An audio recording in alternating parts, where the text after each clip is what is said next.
My first guest tonight is a terrific actor. He is in the best show on television right now. The best show on television. It's have you got Netflix? Yeah, hell yeah. All right, it's called Peaky Blinders. Yeah, that's right. It's about a criminal gang in Britain at the end of the First World War. Right. It's like I watched it. I was like, what the? Tutti frutti. Yeah. This is like a. That's how they speak in Peaky Blinders. What the hell, man? I thought I'd try and sneak it in. Yeah, it didn't work. Anyway, Peaky Blinders seasons 1 and 2 are on Netflix. Take a look at this. That is a great show. Yeah. Cillian Murphy, everybody. Cillian Murphy.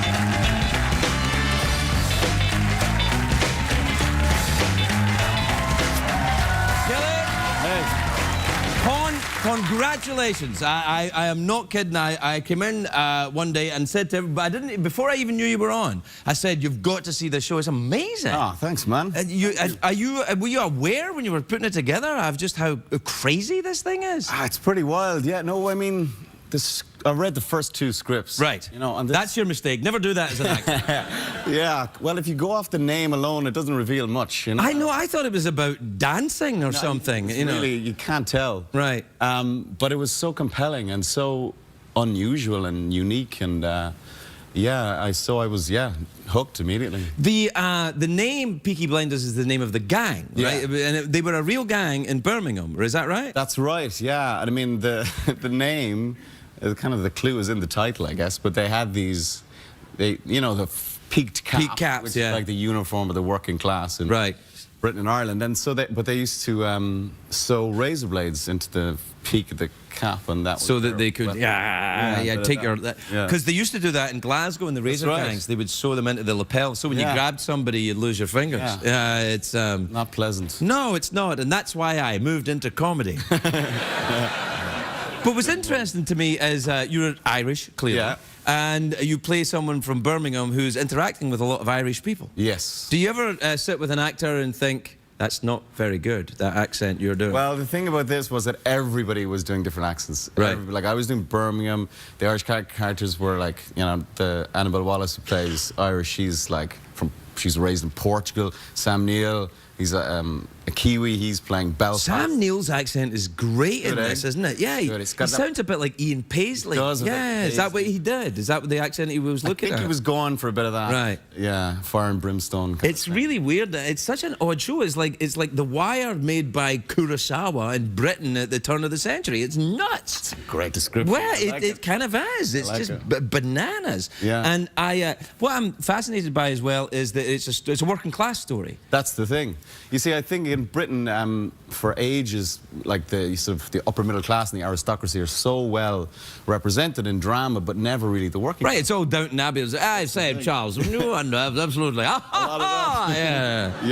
a lot of that. And the thing is, in America, the working class are kind of mythologized, you know, like in gangster shows, and so we hadn't really done that. So it was kind of, you know, it was time for that to happen, I think. And Winston Churchill is a character, not a sympathetic character in the show. Not really, no.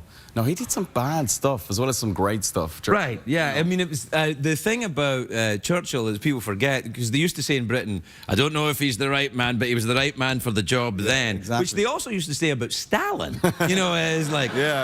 It's like to stop Hitler, you needed a kind of neutron bomb like that. But it was, it's an astonishing, because my grandfather hated Winston Churchill. Right. And you never got that because he put machine guns out in George Square in Glasgow when they thought there was going to be a revolution before the First World War, and then during and after. Yeah, he wasn't a very popular man in Ireland back then. No, I suppose not. But I think in like my character, what my character sees in him in the show is that he did go to the trenches, and he did. He was. That's true. You know, he was the real deal. Yeah. So you got to hand that to him.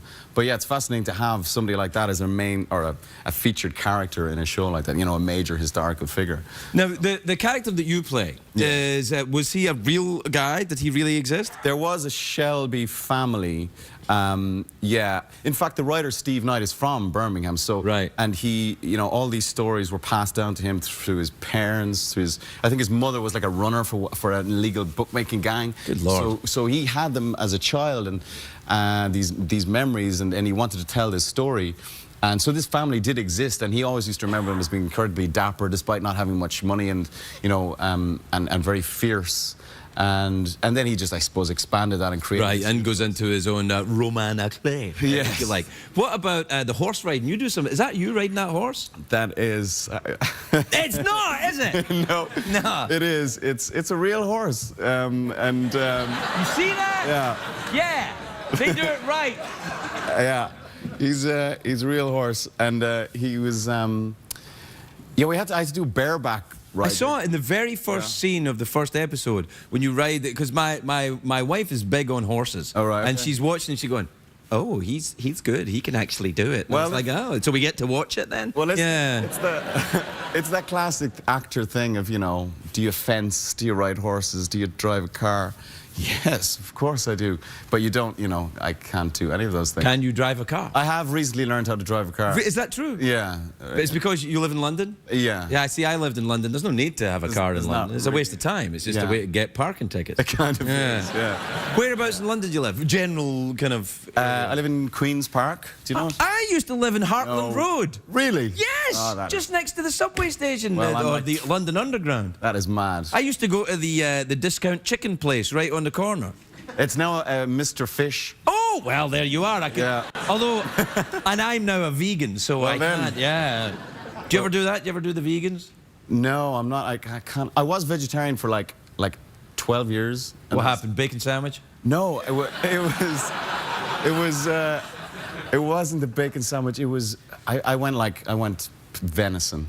Venison? Yeah. You flash bastard. I know. And I felt amazing afterwards. What, you ate Bambi? Yeah. For 12 years you didn't eat meat and then you ate Bambi? It tasted so good. We'll be right back with Cillian Murphy, everybody. Cillian Murphy.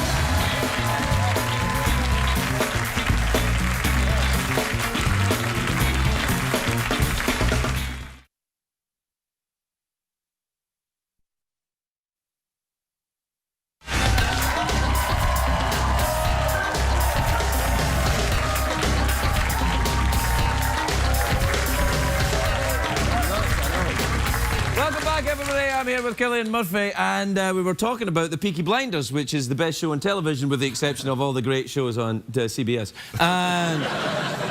But you still live in London. I do, yeah. And do you make the show in London, or do you make it in Birmingham? No, we don't make it in Birmingham, because the Birmingham of that period was just doesn't exist anymore. It was bombed out of existence in the war, yeah. I suppose planning as well. Right. Raise a lot of it to the ground. So we shoot it in Manchester and Liverpool. Right. Because the accent, the Birmingham accent, is actually very hard. Yeah. It's one of those ones that people, if they get it slightly wrong, they go into Pakistani. Yeah. Or South African. Or South African is like, hello, I'm from Birmingham. How are you doing?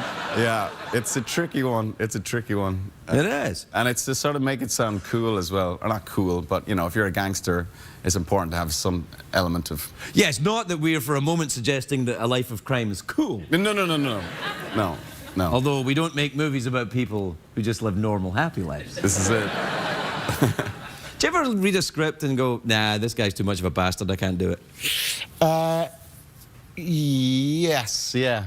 I mean, I think, and it's great fun playing like a down-the-line bad guy, but what's much more interesting is someone that's like a mixture of moral ambiguity. Oh, there you go. Yeah, and it seems to be that, like, that seems to be the way telly is moving. It's all about, like, you know, the sort of the anti-hero and... Well, I think television now is, because most people that used to go and see thoughtful movies don't go and see thoughtful movies. They stay home and they watch thoughtful movies on television. Yeah.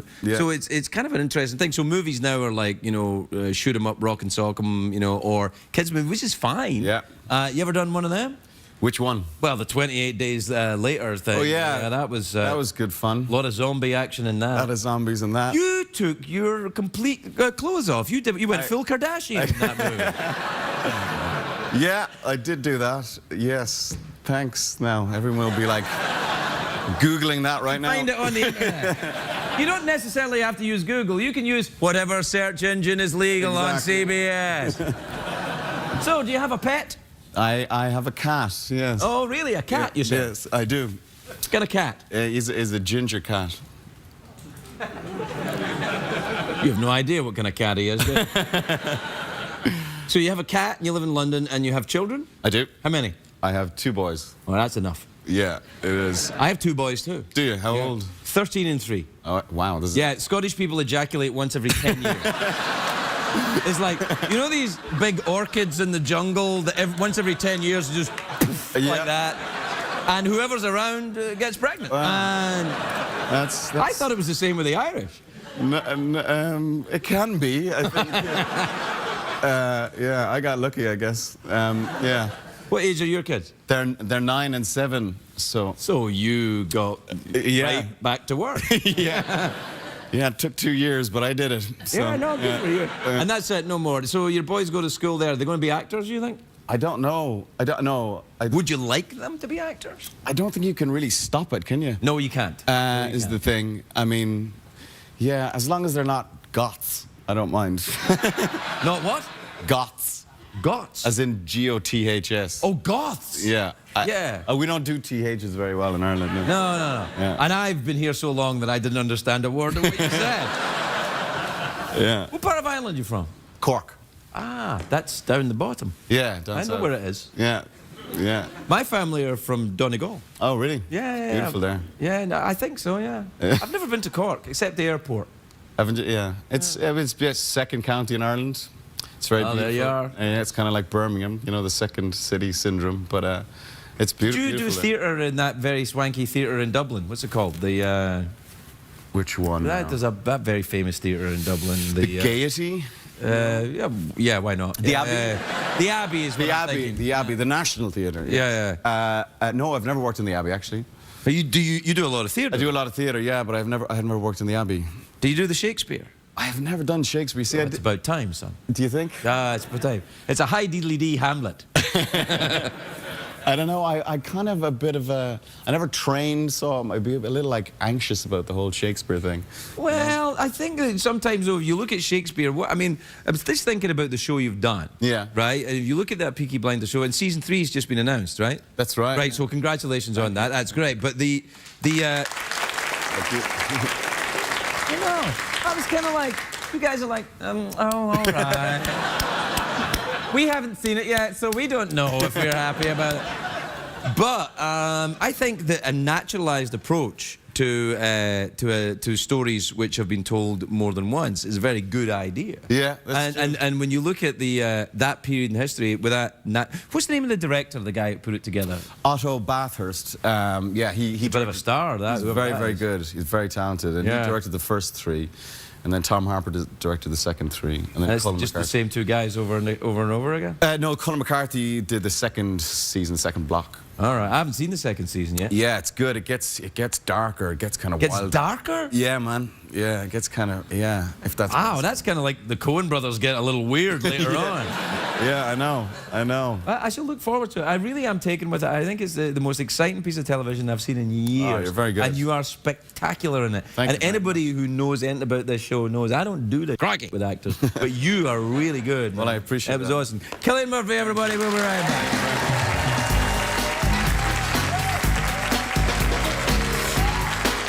There's some harmonica. Sweet. You can drum. I'll drum. Well, ooh, I like drumming. Here, do you like that? We both have drums. Given the thing. Do you like? Can you do this? You know, Mike Longo taught Benny Wallace this thing from Dizzy Gillespie. Here it is. Wait. Listen to it. It's. Well, what are you doing? Wait a minute. I'm D. It goes like this. Now listen. Now watch it.